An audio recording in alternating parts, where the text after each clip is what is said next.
భారతదేశ దక్షిణాగ్రంలో ఉన్న రామేశ్వరాన్ని అనుసంధానం చేసే పాంబన్ వంతెన ఇది. దీనికి పక్కనే కొత్తగా నిర్మించిన వంతెనను శ్రీరామ నవమి రోజున ప్రధాని నరేంద్ర మోదీ ప్రారంభించనున్నారు. ఈ వంతెన భారతదేశంలోనే మొట్టమొదటి వర్టికల్ లిఫ్ట్ సీ బ్రిడ్జ్. అంటే నౌకలు ప్రయాణించేటప్పుడు ఈ వంతెనలో నిర్దేశిత భాగం లిఫ్టుల సాయంతో నిలువుగా పైకి లేస్తుంది. నౌకలు దాటి వెళ్లిన తరువాత కిందికి వస్తుంది. ఈ వంతెనను భారతీయ ప్రాచీన సాంస్కృతిక ప్రాముఖ్యతను ఉట్టిపడేలా నిర్మించారు. ఈ బ్రిడ్జితో పాటు రామేశ్వరం, తాంబరం మధ్య నూతన రైలు సర్వీసును కూడా ప్రధానమంత్రి ప్రారంభిస్తారు.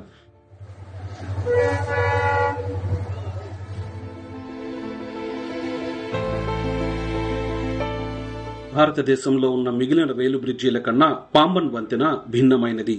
ఎందుకంటే నౌకాయానానికి వీలుగా ఈ బ్రిడ్జిని నిర్మించారు. లండన్ బ్రిడ్జ్ మాదిరిగానే ఇక్కడ కూడా నౌకలు వెళ్లేటప్పుడు బ్రిడ్జిలో కొంత భాగం రెండుగా విడిపోయి పైకి లేస్తుంది. తమిళనాడు టూరిజం శాఖ తెలిపిన వివరాల ప్రకారం ఇది భారతదేశంలో మొదటి సముద్ర వంతెన. భారత ప్రధాన భూభాగాన్ని రామేశ్వరం ద్వీపంతో అనుసంధానిస్తూ పాంబన్, మండపం మధ్యలో ఒక రైలు వంతెనను నిర్మించాలని ధనుష్కోడి, తలైమన్నార్, శ్రీలంక మధ్యలో చిన్న నౌకలు కార్యకలాపాలు నిర్వహించేలా రైలు వంతెన కింద నుంచి ప్రయాణికుల నౌకలు వెళ్లేందుకు అనువుగా సస్పెన్షన్ బ్రిడ్జ్ నిర్మాణానికి బ్రిటిష్ ప్రభుత్వం అనుమతులు జారీ చేసింది. ఈ వంతెన నిర్మాణ పనులు 1911లో ప్రారంభమయ్యాయి. కేవలం 2 ఏళ్లలోనే ఈ పనులు పూర్తి చేశారు.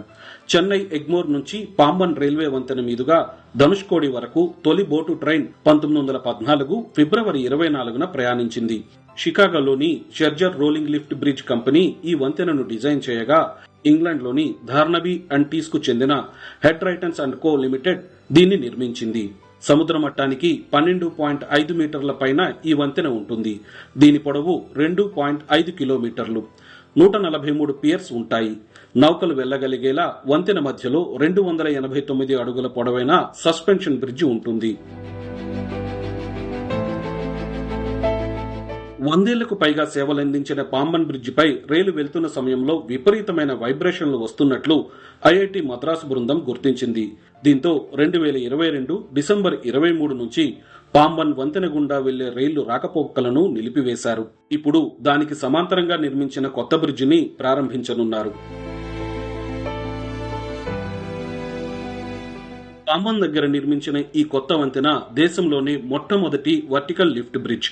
రామేశ్వరం ప్రధాన భూభాగానికి అనుసంధానించే ఈ వంతెన ప్రపంచ వేదికపై భారతీయ ఇంజనీరింగ్ అద్భుతంగా చెబుతున్నారు. 550 కోట్ల రూపాయల ఖర్చుతో దీనిని నిర్మించారు. 2 కిలోమీటర్ల పొడవున్న ఈ వంతెనలో 72.5 మీటర్ల భాగం నిలువుగా పైకి లేస్తుంది. నౌకలు వెళ్లేందుకు వీలుగా ఈ భాగాన్ని 17 మీటర్ల ఎత్తు వరకు పైకి తీసుకెళ్తారు. పూర్తిగా stainless steel high grade protective paint, పూర్తిగా వెల్డింగ్ చేసిన జాయింట్లతో ఈ వంతెనను నిర్మించారు. భవిష్యత్ అవసరాలకు అనుగుణంగా డబుల్ రైల్ ట్రాక్లు ఏర్పాటు చేసేలా దీన్ని నిర్మించారు. కఠినమైన సముద్ర వాతావరణ పరిస్థితులను తట్టుకుంటూ రైలు వంతెన తుప్పుపట్టకుండా పాలసీ లోక్సెన్ పూత వేశారు. రామేశ్వరంతో భారత ప్రధాన భూభాగంతో పాటు అనేక యాత్రా స్థలాలను, పర్యాటక ప్రదేశాలను అనుసంధానిస్తుంది. వీటితో పాటు ఈ బ్రిడ్జి ఇరు ప్రాంతాల మధ్య వ్యవసాయ, వాణిజ్య ఉత్పత్తుల రవాణాకు ఉపయోగపడుతుంది.